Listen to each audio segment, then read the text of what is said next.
there you go. Hey everyone, welcome to our next Level Up series. So thanks so much for joining us today. And we're talking all about being a YouTuber realtor. I'm so excited about this one. I even have little props and stuff to show you. We're hoping this is going to be very practical and tangible. It's going to give you tips on what you need to do to, if you haven't already done video, or if you are doing video, this will be helpful to you no matter what. So just a quick introduction for people who don't know who I am. And whose music is going off. So if you want to mute your guys self, might want to do that. So a little bit about me. I am a mom of 3 kids, and I have been a realtor for about 14 years, and I gauge it based on the eldest.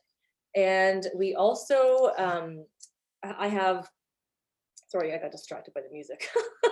And I'm in Canada here. I'm a second generation realtor, a business coach, and top producing agent. And I do business all sphere referral, but we do a lot of YouTube. So that's why I wanted to share with you guys today how we were able to help a lot of clients with YouTube.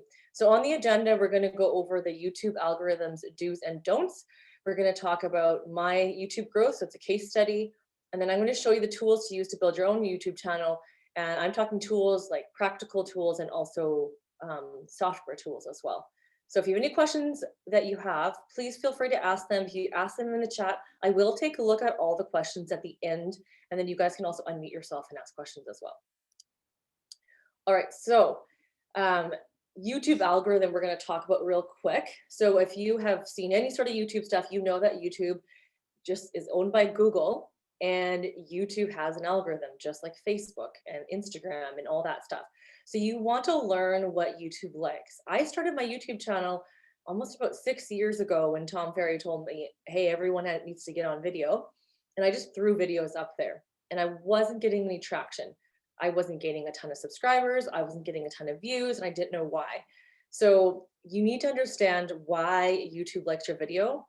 Once you figure that out, which we'll talk about how, it's really going to start pushing you out to the right people. So a big tip to you guys, do not add realtors onto your YouTube channel unless you want realtors to follow you. So please don't add my YouTube channel to your, don't subscribe to my YouTube channel, please. I have an agent one, but the one for clients, you want to keep it organic. You want to keep it to the people that you actually want to attract. Those are the clients that you want to help buy and sell houses. You want to understand YouTube distribution. How does YouTube get your video out there?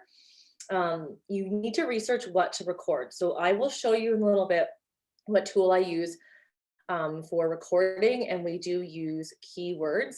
And that made a huge difference in getting our videos watched and getting our videos and getting people like subscribing, but also calling me to look at houses.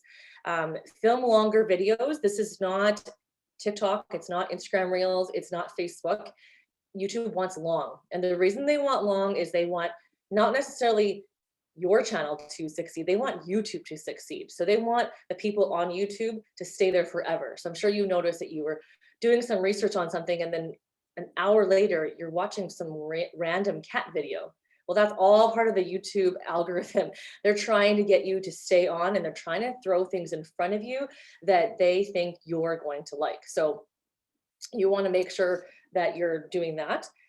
You want to encourage engagement, which means when you're on the video, you want to actually ask people to do things, right? So not just asking them to subscribe, but you want to ask them to, comment down below. You want them to watch the next video. So you want to ask them to call to engage, and you want to provide value to your audience. So I put niche in brackets because that's what it made a huge difference in my business. I went from, every realtor wants to attract all people. If you actually are brave enough and niche out, it'll pay you tenfold. What we ended up doing, instead of going all of Edmonton, we thought, who are we trying to target and my ideal clientele? And who do I like? Who's my tribe? For us, it was families. It was all about families. So we changed the channel banner into living in Edmonton for families, and we saw a massive success. And you'll see that in a little bit here. So some don'ts for YouTube algorithm is don't try to talk to everybody. Like like I just said, hey, this is Melody, and we're talking to you all about Edmonton. I mean, it's so vague. Who are you speaking to? If you're not speaking directly to that person looking at you at the camera, They're not going to be engaged. They're just going to move on to the next video. Um, I said this already. Don't ask agents to like your YouTube channel unless you are aiming for, let's say, out of town agents to like your YouTube channel. Makes sense. But maybe not your local agents that are in Edmonton, unless you're, or in the city that you're in, unless you're trying to attract that. Don't promote and sell yourself. Don't make it a commercial every single time. You don't need to say every single time. At the beginning, when I did videos, I always like, hi, this is Melody Wilson. I'm a realtor with the Real Life team at Real Broker. I sometimes now say that, and sometimes I don't even say it at all. They figure it out. I was able to help 14 clients and I never had to say it a whole bunch, right? They know that you're a realtor. Also, don't worry about the vanity metrics. I know that maybe that is not what people think is, they think that's important. And I know that we have a lot of YouTubers in the real world that talk about subscribers. They have thousands and tens of thousands of subscribers, and accolades to them. But for me, I was just focused on giving value and content. And though I don't have tens of thousands of subscribers and I only have 2,500 subscribers, I was able to help 14 clients. We're helping a handful of them right now. I think we're about at 8 currently at the same time. You don't want to worry about that. For me, it wasn't about just YouTube. It was about how many clients are we actually helping? That's my metric that I want to go off of. So a closer look, before we had 4 years of content that was never found. Low watch time, no engagement. I'm going to show you a sample of what my videos used to look like. After we had regular weekly watchers contact us about moving, 14 buyers last year and 1 seller helped from that. So we have a very huge buyer focus on that specific YouTube channel. And at the time when I made this, we had 2,200 subscribers, but I am at over 20, almost at 2,500 now. And it was responsible for 18% of my business in 2021. And we did well over 600,000 GCI last year. So it was a good chunk of our business. So I want to give a plug and a shout out to Karin Carr. She's also a real agent. This made a huge difference to me. When we took this course, it changed everything. We were able to learn some of the basics, things I can't cover in a 1-hour session. We went over niche content, how to change the banner, thumbnails, descriptions, keyword research, and she was very practical. And we used this thing. This was what I wanted to film video on. I was very overwhelmed. I'm not sure if you guys are, but I was very overwhelmed with the idea of buying a camera and the lighting, and it just scared me. And I just wanted to just start filming. And big thing that I always believe in is progress over perfection. And that's why I have hundreds of videos on my YouTube channel. Now there's some of them are really bad, and now we're redoing them. But you know what? If they're bad and people are watching them, it's still not a bad thing, right? So here's my before and after. This is the before. No thumbnails, kind of just mishmash, whatever.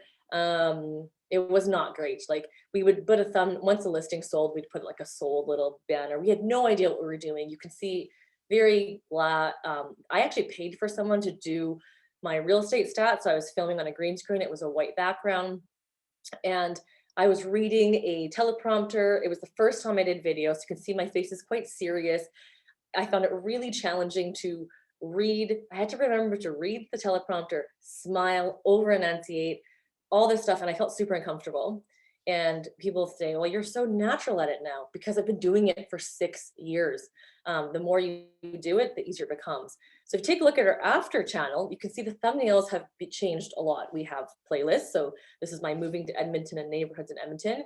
And you can see that there's a method to the madness. There's a familiarity on this YouTube channel. So here's a closer look at the before and after descriptions of the length of the video. So this video didn't get a whole lot, and you can see we had very little in terms of the write-up. Now, when we write up, you can see it doesn't even fit on one screenshot. Now the same market statistics is now done like this. And my assistant researches the keywords. I say the keywords in the video, and she puts a much better write-up. And we also always have a description at the end of who you are and how you can support this channel. You also, before that, you have, make sure to watch these videos next. So there's always some suggested videos, and of course your social channel. So there's a lot more involved there, and YouTube does read this description. And you want it to make it sound like someone's talking to you, not just a whole bunch of like keywords loaded just to get found. You want it to be an actual conversation, but you want some information to be found there. So you take a look at this YouTube channel, this is our new banner. We saw our subscribers that year when we used Karen's course go from 100 to 1,000. So we started in January, and December 31st, our goal was to hit 1,000. We literally hit 1,000. And that year we held 3 clients, and I thought that was pretty awesome. 3 clients, more than I could have ever imagined. Did not expect the following year, which was last year, to grow from 1,000 to 2,000 by September. And we had helped 14 families buy homes from a smaller subscriber base. So even though we didn't have 10, 20, 30, 40, 50,000 subscribers, we still had enough to be able to attract our tribe and work with people that we wanted to work with. So in case you're curious what our highest performing video is, Edmonton versus Calgary is one of our highest performing videos. This was done in October. I was just looking at stats this last week. This other one has jumped quite a bit higher now in terms of views. We have quite a bit more views on this now. This is an inside of a $2.5 million home. Everyone loves to look at properties. We've actually spun off and started a new YouTube channel separate of this one that's all about luxury homes and selling. So we're kind of not going to fight the YouTube algorithm by putting selling videos on here, because there are selling videos on here that just don't do as well. So the buying videos are on this one, selling videos is on the other one. Best neighborhoods in Edmonton, Edmonton cost of living, top 10 reasons not to move. This was like a facetious, sarcastic video, and people really like that. If you're not sarcastic and it's not your thing, don't do it. Just do what is natural to you. That's my biggest advice to you when you're filming video. Do something you're comfortable with and you're passionate about. People will take to it. My video style is not this like glamorous, beautiful movie style. It is literally legit just with the phone. Your videos got this many views in 2021. So in case people want to know my stats, this is what happened in 1 year. And YouTube, again, it starts to pick up traction. Like once you start going, it really starts to pick up. It likes to see watch time go up. It wants to see views go up. You can take a look at your analytics at any time through the YouTube studio, and you can kind of see who's watching. You can see when the video gets dropped off. So if you watch your video and you see that at 2 minutes, everyone just drops right off, maybe check what you said at 2 minutes. Or maybe you check what you said at the beginning. Did you promise something, but you didn't deliver it? YouTube will punish you for that if they start to see people leave, because it's like you're baiting them, but then you're not actually giving them the information. Same thing goes for the introductions. Don't worry about introductions. Just get right into it. People want to get that, right? So here you can see videos over time also will build traction. So like if you have a video on Facebook, it kind of disappears into the abyss. On YouTube, even if a video didn't do great at the very beginning, it could take some time and it'll build up. And this video specifically got us 102 subscribers just from the one video. So each video, it'll show you if you got subscribers from that video. So if you did, that's a good idea to do content based on what they subscribed to. Put more of that content in. So implementation, I'm going to show you what we did. So, I mean, before we even did this, don't get out of your head. A lot of people are like, I don't want people to see me. I don't look good on video, but I have news for you. You're a realtor and people see you all the time. You can't hide, just like our business cards, right? So I want you to just do it. And that's why I just did the phone. It was easy. I just wanted to like get in the motion of filming video. So I started using my phone because that's what I knew. That's what I had invested in. These iPhones are not cheap iPhones. I don't even have the newest one. You can see I just have like the 2-camera one, but that was good enough. I mean, I started actually before video, even before this upgrade of this phone, I had an older one. Just start using it. You want to have good audio. And I had bought some Rode mics that I used to connect with the phone. And I'll show you the stuff that I'm using now. Plan is a huge thing. As an agent who does over 70 deals a year, I have to plan. Otherwise, I'll never film a video. So you can't use doing deals as an excuse. And you cannot just get wrapped up in just planning and not actually implementing. So we use Trello to research video content. I have a marketing assistant that helps me do the keyword research so that I can go, okay, these are what I'm doing, put a script together, then I film and I batch record. That's how I do it. I know some people don't believe in that, but I do sit there and film. So I just filmed 3 videos the other day, get them all out, get it over to the editor, and all of my editing is outsourced. I did learn at the beginning how to edit, and some of those videos I did do myself, and then I outsourced it. Now I have outsourced it to virtual overseas. I have also outsourced it before, and I also outsourced it to my 14-year-old, who's actually been doing that for me for 3 years, much to his dismay. He helps me edit, so I learned it and then I taught him. He's over exceeded my level and skill now. And I also have some local people that help me edit as well. So some of my tools that I use, again, my startup gear was literally this phone and a mic. For lighting, I literally didn't use any lighting. I was at an office with a green screen and I used to film all my video there. Then it progressed and then I made like a little studio. I have a 10 by 10 office. And so now I just try to film in my office or I'll film around my house. I wanted to just share with you guys what my studio actually looks like. So I'm going to share with you, no judgments, what this looks. I'm going to take off my video. I don't even know if I can do it actually while I'm in here. Hold on. I'm going to stop sharing.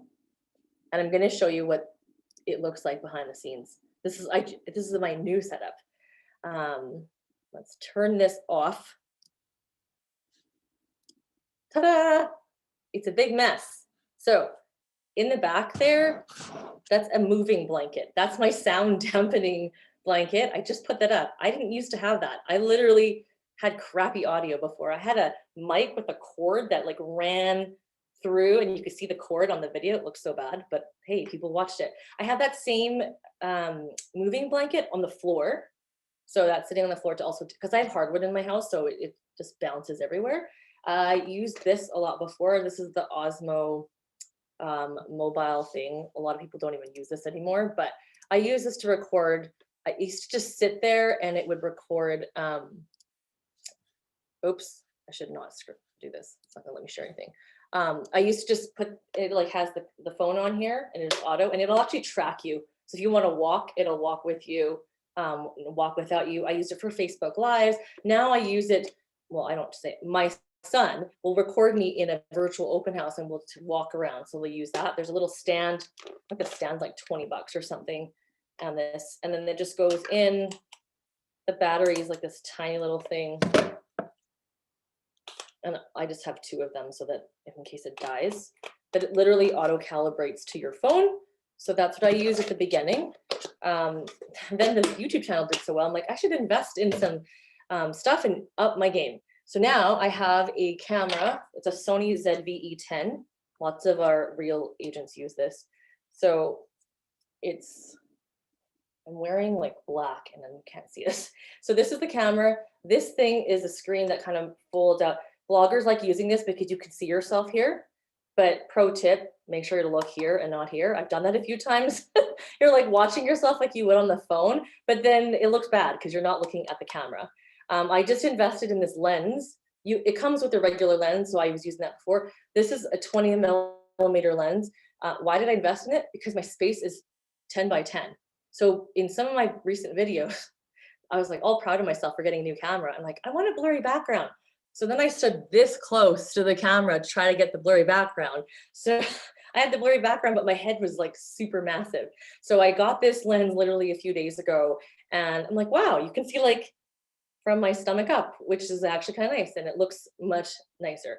You don't need to do this to be successful in YouTube. I did not get all my clients from that. That's just what I used. I had a mic, a wireless one. I just got a cheap one from Amazon. It's this little thing that clips on and then comes with the like lapel. I think it was maybe $60 to $80 or something, nothing crazy. And it has a receiver that you plug into your phone. So it gets plugged into your phone and then this is the thing that stays on you.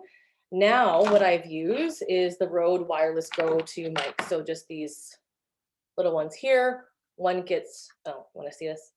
So one gets clipped onto, this is the receiver side, it gets clipped onto the phone, and the other one gets clipped on here. This actually comes with 2 of these. I just brought one. And you can connect this to a lapel.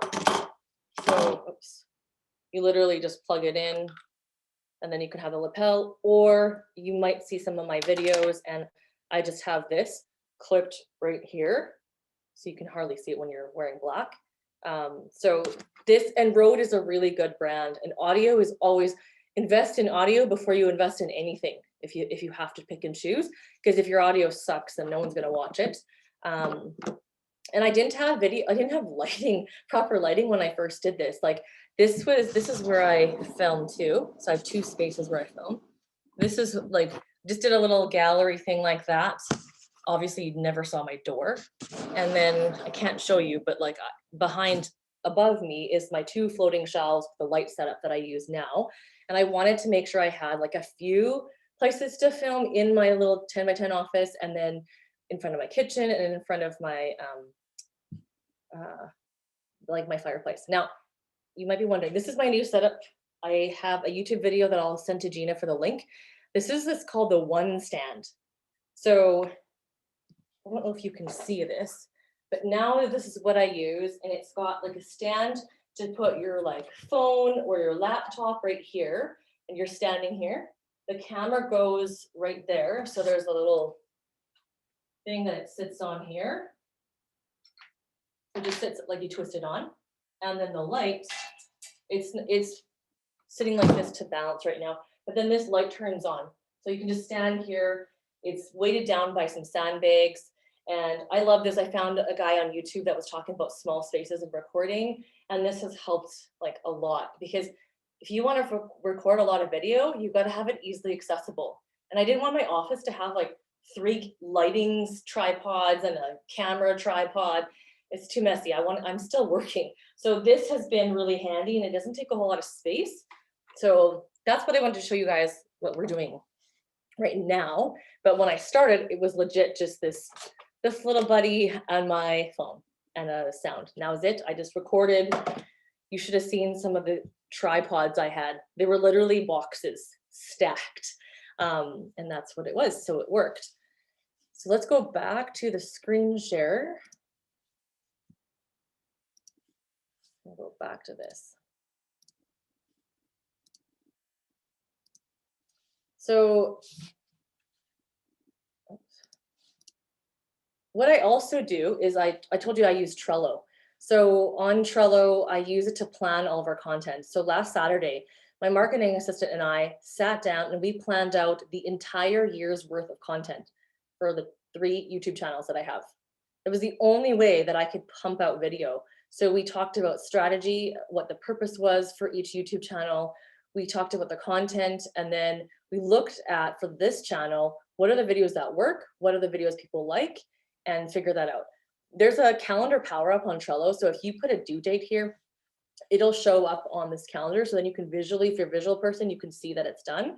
We have labels to label, like this needs to be filmed, this needs to be edited. Since there's so many of us working on this project together, it's a good way to communicate. I know some people use Asana as well. I've used that with one of the virtual services I use. Just find something that works for you. I just want something simple. And I put keyword research needed so that my assistant will then research the keywords, put it in here. We've also got her now working on some basic scripts so that when I'm busy showing houses like I do all the time, or going to listing appointments, I can literally come home on my calendar. I've scheduled film time. I get home, plug everything in. I get my 14-year-old to set my camera up. I start standing there and I just start going, okay, here's script 1, film, film, film. It's not word by word scripting. It's just points I need to cover and keywords I need to cover. So keywords, I bet you, I don't know if anyone knows how to use this, but I wanted to show you guys just a quick tutorial. It's super simple. So keywords everywhere is just a plugin that you can get. I'll show you what it looks like. Just Google keywords everywhere. This is what it is. Pretty simple. It's super cheap in pricing.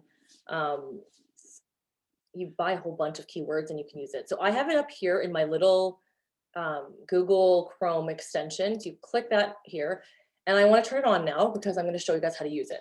Now, remember to turn it off, because if you don't turn it off, every time you Google or use the computer, it's going to track it as if it's a keyword search. So let's say I want to search content. So now you see that it's not gray, now it's black and red. It means it's on.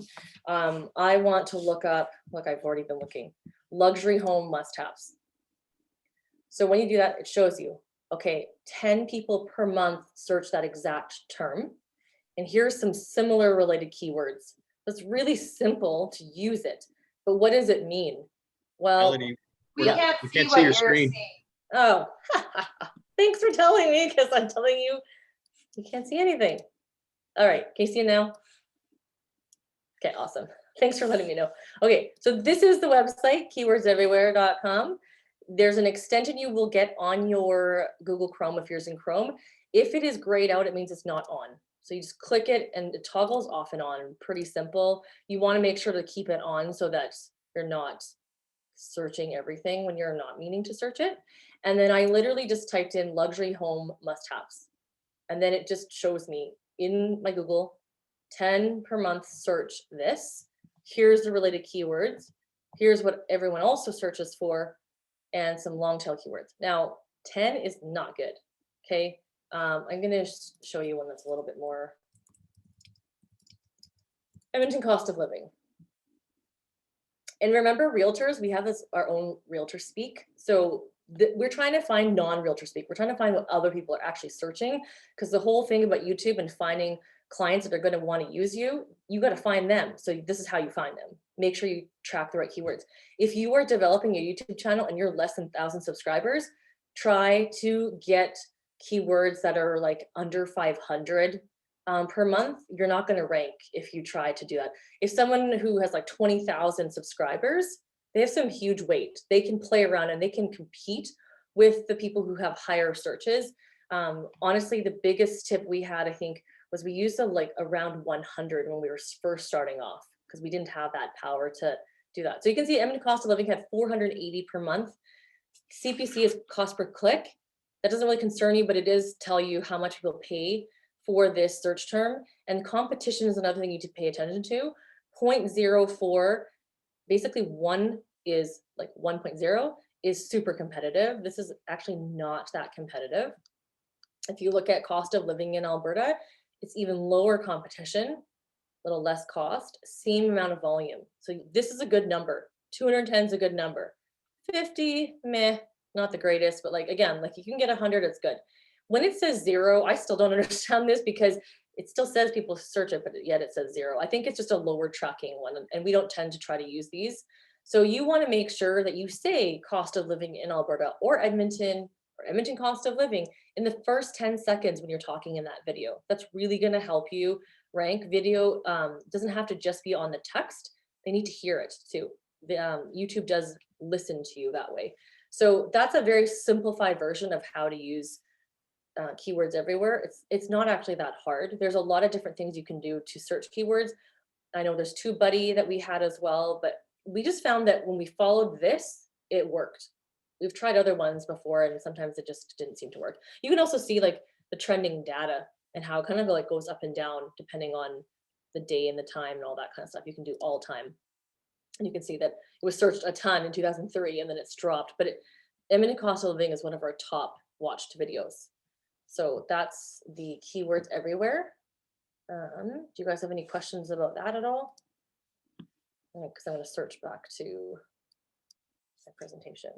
Melody, what's a good number for the competition category? Oh, under 0.08 is a good one. Yeah. And what's the logic behind that? I don't know. I was taught that. Okay. Fair enough. So I just taught it and I just did it. I think that basically, if it's more competitive, it's harder for you to rank, right? There's people, because you got to think people are paying. There's big companies that are paying tons of money for it. Like for example, if you put like real estate is super competitive. So then you're not just competing with like the people who do click, like the click per ad, those Google ads. You're also competing against all like big behemoths that are advertising as well on top of that. So that's why you kind of want to get under the radar. I'm just going to put my background back on so you don't have to see my mess. All right, so back to my screen. I see there's some questions. I'll get to them soon. So the other thing that I use for tools is Canva. And I'm sure a lot of you guys are familiar with Canva, but that's how we create our thumbnails. They now have YouTube templates. I didn't have a ton of them when we were doing them. Again, big thing with thumbnails is we learned from Karin's course how to do them. You don't want actually stuff like this. You want stuff that's super attractive. If you look at any, that's another way we learned as well. Go look at those YouTubers that are doing really well. They don't have to be real estate related, and look at their thumbnails. Look at what they're doing. It's always less than 5 words, ideally less than 3 words on the thumbnail. It does not have to be your title, right? But you want it to have, and you also want to be consistent. You want to have some sort of trend. So if you look at our Living in Edmonton for Families, we always have that red block in the back, and because you want to be able to see it. On our luxury channel, we have a gold border and we have the same font. Sometimes my face is on there, sometimes it's not, but you want to have a brand. With the Living in Edmonton for Families, my face is always on the thumbnail with text. That's our theme.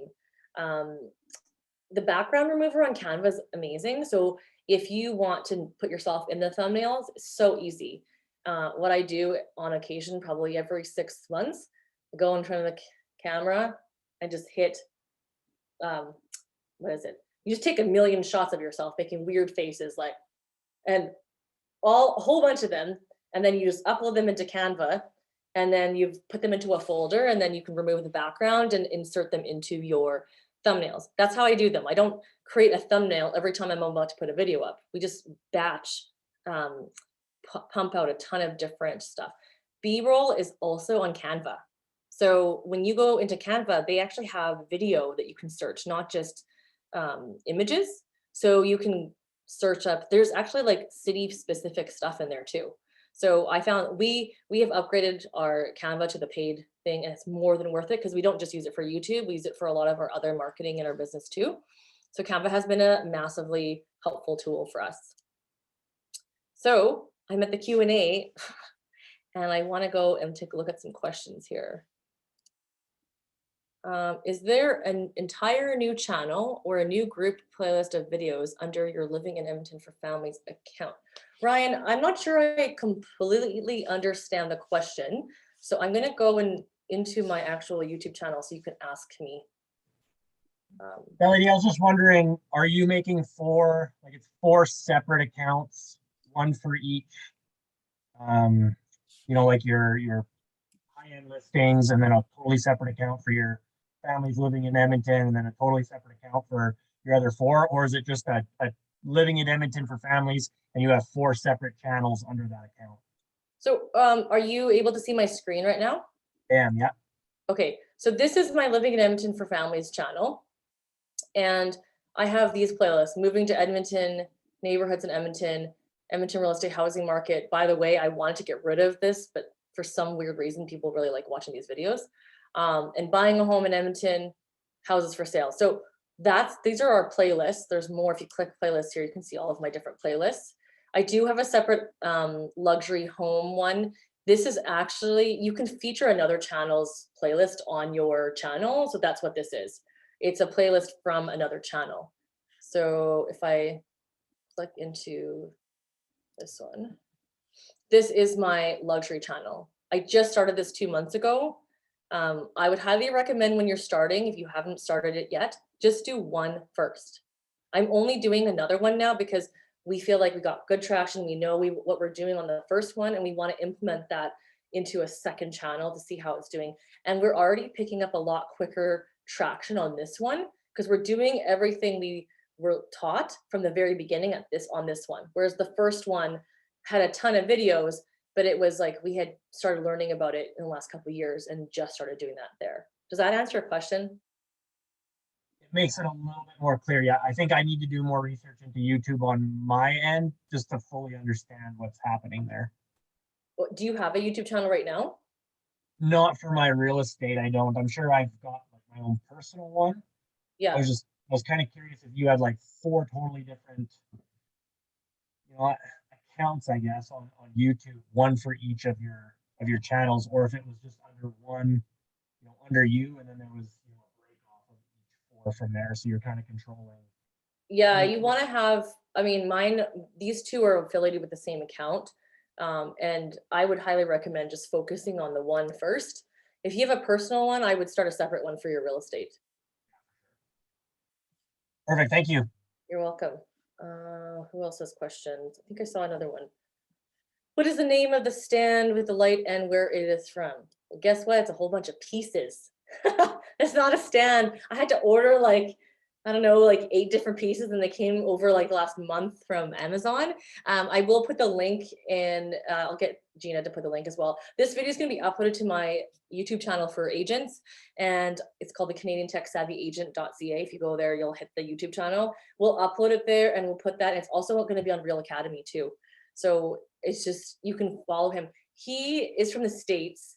And so some of his stuff was a lot cheaper, and I had to find my own version, because that one big like thing that holds up the light, that one big clamp with the stick thing, it was not cheap. It was like, I think he said it was only $40, and I think it cost me $80. But I saw another one that was like $200 just for that one piece. So I didn't want to go that crazy. I'm a little cheap when it comes to that. But because we made money off it, I was like, okay, we can invest back. Ben, hey, thanks so much. And yeah, there's going to be a recording on Real Academy, and it'll also be on my YouTube channel as well. Do you guys have any other? I tried to cover as much as I could today, but let me know what you want, because like this could take forever. These could break down into like many little multi sessions, but I didn't know who I was speaking with and who had channels and who didn't have channels. So if you have any more other questions, we still have like another 10 to 20 minutes if you want. And I can share anything else you might want to know. Or everyone's not going to ask me a question, and we'll just awkwardly say. I think you had, I think Ben just dropped another question. Yeah. Should we leave our old videos up? What are your old videos? I have a bunch of crappy old photo slideshows. How many videos do you have on your channel right now? Because I'll show you. I have some really bad videos myself, but they're not. Where is it? Here, I can filter it. Sort by oldest. Look at this. Look at that lovely YouTube channel. We have not gone back and like fixed the old ones. I'm quite a bit younger here. Yeah, so it depends on what your videos are. If they're not like, we left these up just because they've got some views on here. I don't know why. This is literally a GoPro video. It has like 1,600 views. I had people contact me to like, from weird companies that want to buy the footage. It was super weird. And that was from 7 years ago. There's no keywording or anything. I got a ton of listing videos. Don't forget, we're realtors too. We're not just YouTubers. So I wanted to leave the stuff up here because just for my own track record, but you can see this is a video we also send out to our clients. So that's kind of where my themes come from too, is we send out videos to our clients on how to live in a staged home, where they ask me these same questions all the time. So if Christine, my marketing assistant, is putting it onto social, she'll make the new thumbnail. So you can see this obviously stands out compared to these. But look, 5 years ago, I still had 1,400 people look at this luxury listing. So it's kind of funny.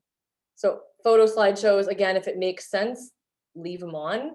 But if you only have 4 videos and it's all those, maybe you should record a whole bunch of other ones first and then worry about taking those ones off. Where do you find people who can do the editing? Oh, so here's a pro tip.